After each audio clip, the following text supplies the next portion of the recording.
सर्वांना नमस्कार. कोवळी कळी या स्टोरीचे 46 एपिसोड यापूर्वीच अपलोड केलेले आहेत. कृपया ते सगळे एपिसोड ऐकण्यासाठी आपल्या चॅनलला भेट द्यावी. आता अनिताला तिसरीसुद्धा मुलगी झाली आणि पुन्हा सासूनं आणि सासऱ्यानं डोक्यावर हात मारून घेतला.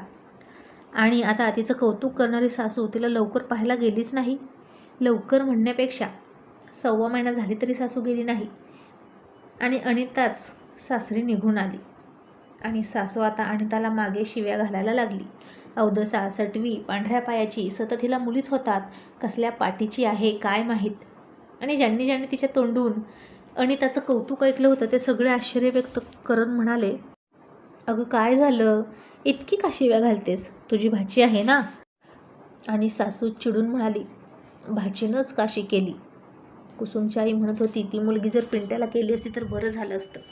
बायका म्हणाल्या, अगं तिला मुली झाल्या म्हणून असं बोलतेस का. आता सासू खरं तर तिला याही कारणामुळे आणि भावड्यासोबतच्या संबंधामुळे सुद्धा शिव्या घालत होती. पण यात तिचीही चूक होतीच. भावड्याला आपला म्हणून त्यांनीच घरी येऊ दिला होता आणि तोच त्यांच्या घरात शिरला होता. आणि आता एक वेळ भावड्या ऐकेल पण अनिता ऐकायला तयार नव्हती.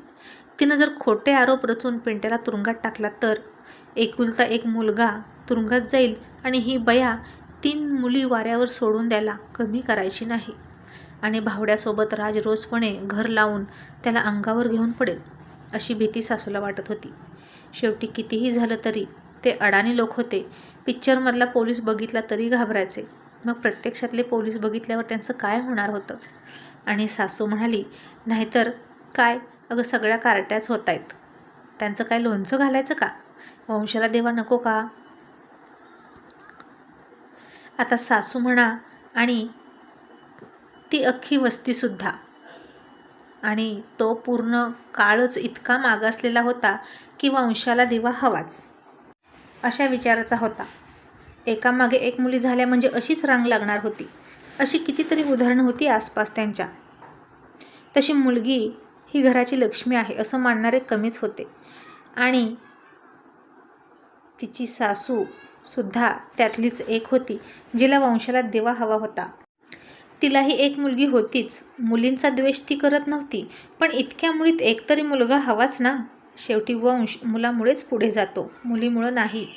सासऱ्याला मात्र आता कळून चुकलं होतं की आपण कुबेरला शाप देत होतो की तुझ्या घरी मुलींची रांग लागेल, तुझी अख्खी इस्टेट मुलींचा हुंडा देण्यात जाईल. कारण त्या काळी मुली शिकत नव्हत्या, बिनहुंड्याच्या जातच नव्हत्या. आणि आता आपले तेच शब्द पिंट्याच्या वाट्याला येत आहेत हे सासऱ्याला समजायला लागलं. म्हणतात ना, इच्छी पराते येई घरा. जे आपण इतरांना चिंततो तेच आपल्या मुलांच्या वाटेला येतं. आणि आता कुसुम आणि कुबेरचं मात्र छान चाललं होतं. एकुलता एक मुलगा होता, अजून तिला पुन्हा गर्भ राहिला नव्हता. तरीही ती सगळं सतत काळजी करायची. आणि कुबेर तिला म्हणायचा, तू वांजोटी तर नाहीस ना, कशाला इतका विचार करतेस. पण कुसुम म्हणायची, अहो एकाला 2 मुलं असलेली बरीच ना, आईबापाच्या पश्चात सक्कं भावंड असलेलं बरं असतं. त्यातल्या त्यात बहीण असेल तर खूपच छान. आता कुबेरला तिचं म्हणणं पटत होतं, कारण त्याला सक्कं म्हणायला फक्त बाप होता, तोही तसला होता. त्याला ना बहीण होती ना भाऊ होता, त्याचं कोणीच बाजू घेणारं नव्हतं. मग कुसुम म्हणाली, आपल्याला मुलगी होईल का हो. कुबेर म्हणाला, आता आपण दवाखान्यात जाऊया आणि पूर्ण चेकअप करूया. मग त्यांनी दवाखान्यात जाऊन चेक केलं. तसेच कुसुमच्या माहेरी गेले. कुसुमच्या आईनं तिच्या बाळाला तिथेच ठेवून घेतलं. कुसुम आणि कुबेर पुन्हा परत आले त्यांच्या घरी. आता खूपच गरम होत होतं. उकाड्याचे दिवस होते. आणि कुबेर म्हणाला, कुसुम अंगणात झोपायचं का गं आपण. कुसुम म्हणाले, नाही बाबा, मला भीती वाटते, सतत कोणीतरी येऊन हात लावेल की काय अशी भीती वाटते. कुबेर म्हणाला, आता मी असताना तुला कशाला कोण हात लावेल. ती म्हणाली, तरीही नको, उगीचच अंगावरून पदर साडी इकडे तिकडे सरकते आणि विचित्र काहीतरी दिसतं. साप बेडूक असतात बाहेर आणि अंथरुणात शिरलं तर त्यापेक्षा नको, घरातच आपलं रात्रभर उघडं वागडं पडलेलं बरं. कुबेर हसून म्हणाला, नक्की ना उघडं वागडं पडायचं घरात. कुसुम थोडी लाजून हसली आणि म्हणाली, अहो पांघरून न घेता असं म्हणायचं होतं मला, तुमचं काय चाललंय. कुबेर म्हणाला, आता शब्द बदलायचा नाही, आता उघडं वागडंच पडायचं. असं म्हणून त्यानं दरवाजा लावला आणि तिचे कपडे काढायला सुरुवात केली. ती हसून म्हणाली, अहो गप्प बसा ना, काय हा विचित्रपणा लावला आहे तुम्ही?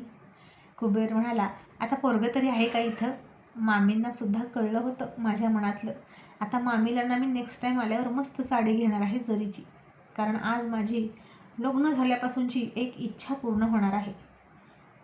ती म्हणाली, कोणती? कुबेर तिचा पदर काढून घेत म्हणाला, रात्रभर उघडं वागडं झोपायची. आतापर्यंत मुलगा उठेल या भीतीने तू लगेच कपडे घालून झोपायची ना, किंवा कपडे न काढताच फक्त साडी वर करून द्यायची. पण आता आजची रात्र माझी आहे, मी मनसोक्त हवी तशी घालवणार. असं म्हणून त्यानं स्वतःचे कपडे काढले. कुसुम आता फक्त ब्लाऊज आणि परकरवर होती आणि तो तिच्या दिशेने सरकत होता आणि ती हसून लाजून लांब लांब पळत होती. तिला तर आत्ताच खूप सगळ्या गुदगुल्या होत होत्या. त्यानं स्पर्श न करताच आणि ती लाजत होती. आणि त्यानं तिला मिठीत पकडली आणि दोन्ही पायात पकडून जकडून ठेवली.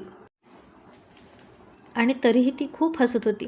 त्यानं तिला शांत करण्यासाठी तिच्या तोंडात तोंड घातलं, तिचं तोंड बंद केलं आणि ती हसायची बंद झाली. त्याच्या स्पर्शाने शहारून मोहरून त्याच्या मिठीत गेली. मग आता त्यानं पुन्हा एकदा तिला तृप्त केली. तसाच तिला मिठी मारून झोपला. आता ती नेहमीप्रमाणे नेहमीच्या सवयीनुसार कपडे घालायला गेली. तसं त्याने तिच्या हातातून तिचे कपडे हिसकावून घेतले आणि म्हणाला, नाही, आज रात्रभर असंच झोपायचं, उघडं वागडं. ती पुन्हा लाजून हसली आणि म्हणाली, काय हे, मला नाही आवडत, शी, आता झालं ना काम. आणि कुबेर म्हणाला, आणि मला पुन्हा करायचं असेल तर? ती पुन्हा हसून म्हणाली, मग पुन्हा काढूया, पण आता मला कपडे घालू द्या. कुबेर म्हणाला, बरं, म्हणजे कामाशिवाय उघडं ठेवायचंच नाही का? ती म्हणाली, हो, असं समजा. आणि मग तरीही त्यानं तिचे कपडे दिले नाहीत आणि ती अंगावर ब्लँकेट घेऊन झोपली. शेवटी त्याची झोप लागली, पण हिला मात्र असल्या घाणेरड्या प्रकारे झोप येत नव्हती. मग तो झोपला की मात्र तिने पटकन कपडे घातले आणि झोपले. मग असेच काही दिवस गेले आणि एक दिवस कुसुमने सासऱ्याकडून घेतलेल्या खोंडाला गिऱ्हाईक आलं. आता त्याचा बैल झाला होता आणि खूप सुंदर दिसत होता तो.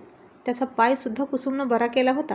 तिच्या प्रेमाने तो तिच्या दावणीला रुळला होता आणि सासऱ्याकडून घेतलेल्या किमतीपेक्षा तिप्पट किमतीने जास्त खोंड त्यांनी विकला. आणि पुन्हा सासूच्या आणि सासऱ्याच्या पोटात दुखायला लागलं. त्यांची पोटदुखी तर कधी जाता जाणार नव्हती, कारण जितका उत्कर्ष कुबेर आणि कुसुमचा होणार होता तितकंच जास्त त्यांच्या पोटात दुखणार होतं.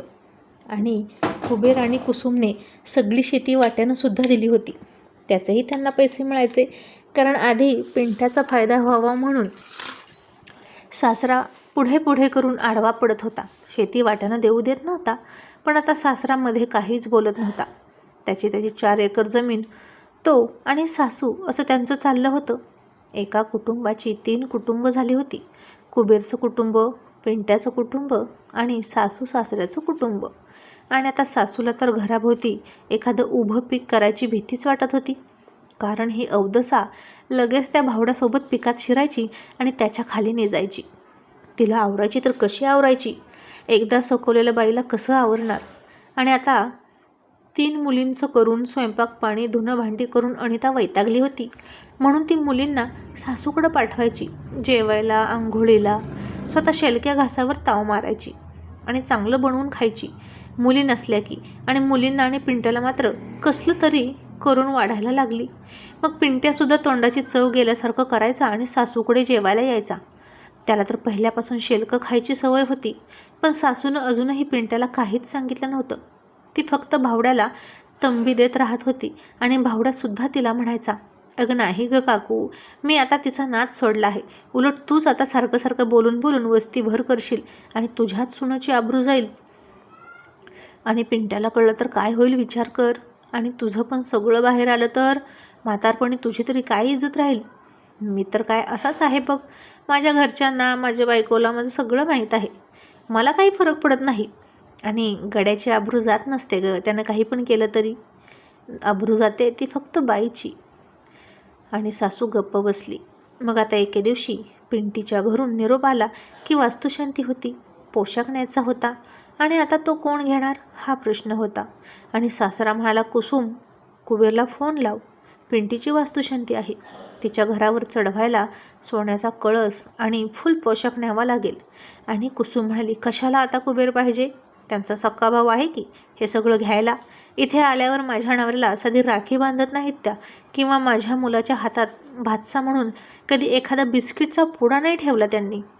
चहा प्यायला या म्हटलं तर माझ्या घराचा उंबरा ओलांडत नाहीत. आता कशाला आठवला हा भाऊ? आणि तिची सासू म्हणाली, कुसुम तू मध्ये मध्ये बोलू नकोस. आमच्या लेकीचं आहेर माहेर कोणी करायचं? समान जमीन वाटून घेतली ना दोघांनी, मग तिचं माहेर पण तुम्ही केलंच पाहिजे. कुसुम म्हणाली, त्यांना मोकळ्या मनाने आमच्याकडे यायला सांगा, मग आम्ही वाटेल ते करतो. पण तुम्ही सांगताय म्हणून आम्ही काहीच करणार नाही. आणि मला सांगा आत्या, तुम्ही तुमच्या मुलीला दोन्ही भाऊ समान धरायला सांगा की. त्या का दुजापणा करतात? त्या तर पाहुण्या आहेत ना.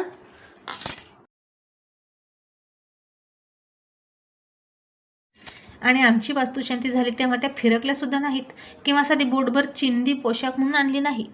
आणि रावसाहेबांनी वास्तुशांती झाली तेव्हा कशा सोन्याचा कळस घेऊन आल्या होत्या. मग आता रावसाहेब त्यांना कळस नेतील. आणि मला माहीत आहे ना, तुम्ही इथं यांच्याकडून सगळं घेणार आणि तिथे जाऊन रावसाहेबांचंच नाव घालणार आणि त्यांचाच मोठेपणा सांगणार की पिंट्यानं इतका सगळा पोशाख आणि कळस वगैरे घेतला आहे. आणि आता सासू गप्पच बसली, कारण तिच्या मनात हेच होतं, कुबेरच्या पैशानं सगळं घ्यायचं आणि तिथे जाऊन पिंट्याचं नाव करायचं. कुसुमसुद्धा आता सासूचा स्वभाव चांगलाच ओळखायला लागली होती. मग सासरा म्हणाला, मग ठीक आहे, दोघं निम्मे निम्मे तरी पैसे द्या. कुसुम म्हणाली, मग ठीक आहे, आम्ही आमचे निम्मे पैसे देतो, पण काय पुरावा की उरलेले निम्मे तुम्ही त्यांच्याकडून घ्याल? मला माहीत आहे की तुम्ही तुमच्या वतीनं निम्मे पैसे घालणार आणि आतासुद्धा त्यांचं नाव सांगणार, म्हणजे त्यांचा हिस्सा तुम्ही भरणार आणि आमच्याकडून आमचा हिस्सा घेणार. मामा, ही तुमची चॅप्टरगिरी मला पूर्ण माहीत आहे. आणि सासरा म्हणाला, अगं आता इतका पण विश्वास नाही का तुझा आमच्यावर? कुसुम म्हणाली, नाही, माझा तुमच्यावर कसलाच विश्वास नाही. म्हणूनच बोलते मी हे सगळं, आणि हे आजच्या अनुभवावरून नाही तर गेले 12-13 वर्षाच्या अनुभवावरून मी बोलत आहे. आणि आता सासू सासरे खरं खरं बोलले आणि म्हणाले, अगं त्याला 3 मुली आहेत, त्यांचा कपडा लत्ता आजारपण खाणं पिणं बघण्यात पैसा पुरत नाही गं त्याला. आणि शिवाय तो शेती करतो, शेतीत काय पिकतंय तूच सांग.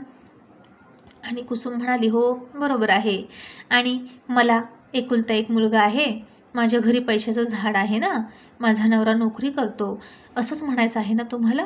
पण मामा, आमचा पैसासुद्धा फुकट येत नाही. माझा नवरा माझ्यापासून किती लांब राहतो, सतत त्याला माझी आणि माझ्या मुलाची काळजी वाटत असते आणि त्यांच्या जीवाची काळजी मला वाटत असते.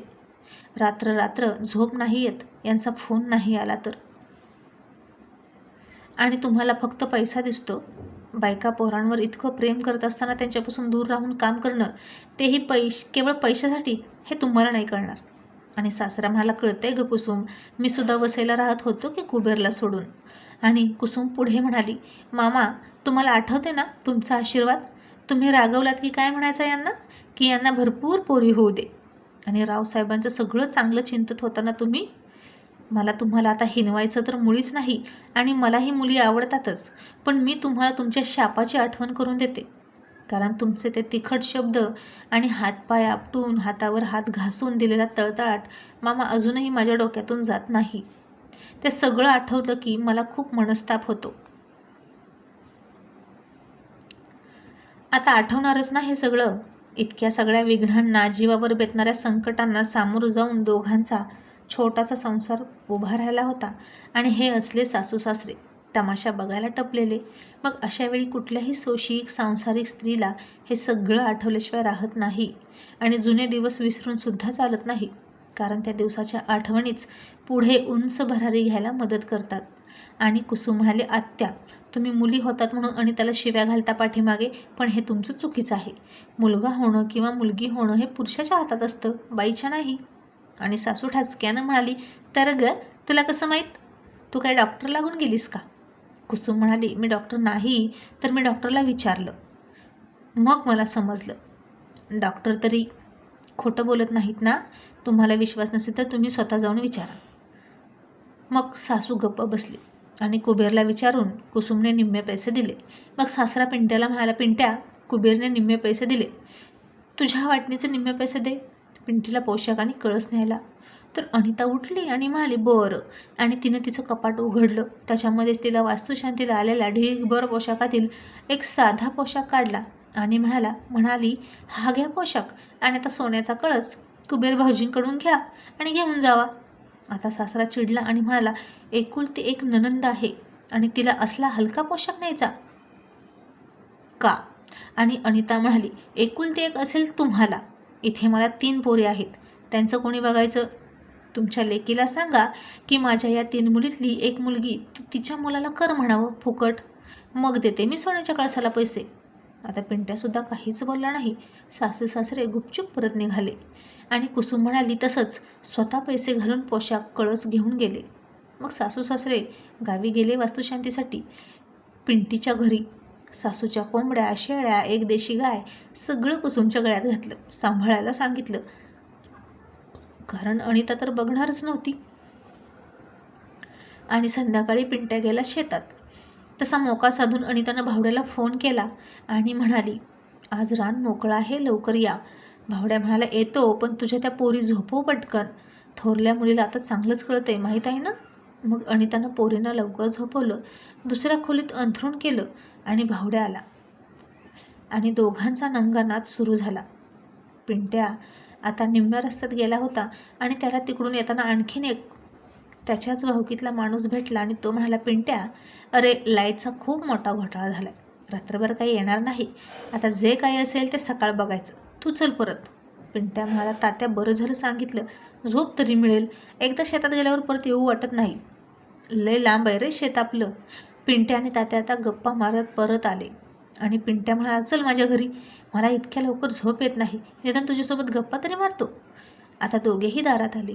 एका रूममध्ये मुली झोपलेल्या दिसल्या आणि दुसऱ्या रूममधून जोरजोरात मादक उद्गार आणि धक्क्यांचे आवाज येत होते आणि अनिता मोठ्याने ओरडायची चेकाळून आणि हळूहळू म्हणायची,